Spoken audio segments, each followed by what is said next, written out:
ભરૂચ શહેરના દશાશ્વમેઘ ઘાટ ખાતે આવેલા પૌરાણિક નર્મદા માતાજીના મંદિરે નર્મદા જયંતીની ઉજવણી કરવામાં આવી હતી. આ પાવન અવસરે વિવિધ ધાર્મિક કાર્યક્રમોનું આયોજન કરાયું હતું.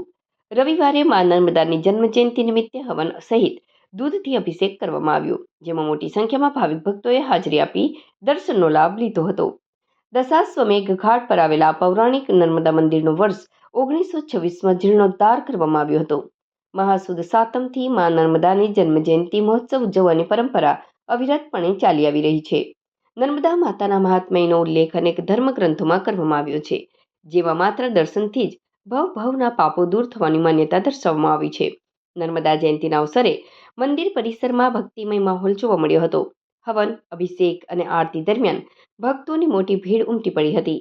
સમગ્ર ઘાટ પર ધાર્મિક ઉલ્લાસ અને શ્રદ્ધાનો માહોલ છવાઈ ગયો હતો.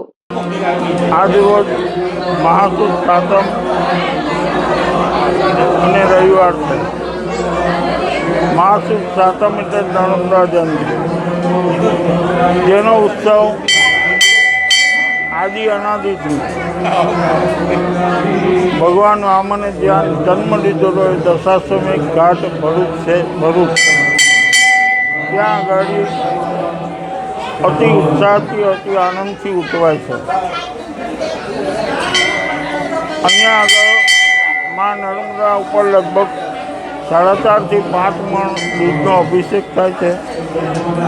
અભિષેકનું જે દૂધ આવે છે એ તમામ ભક્તોને પ્રસાદ તરીકે આપવામાં આવે છે.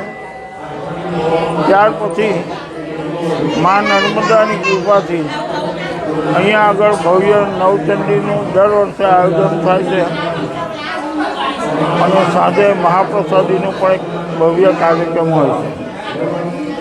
એમ કહેવાય છે કે વામન ભગવાનની આ ભૂમિ પર અને ભૃગુ ઋષિની તપોભૂમિ પર આજે નર્મદા માતાનું મંદિર આવેલું છે. ત્યાં આગળ રવિવારના દિવસે દર્શન કરી અનેક ભક્તોએ પોતાની મનોકામના પૂર્ણ કરી છે અને માએ એમના ઉપર કૃપા કરી છે. એ પરિક્રમાવાસીઓ પણ આવે છે, એમનું પણ સન્માન થાય છે અને એમને પણ યોગ્ય રીતે એમની સેવા કરવામાં આવે છે.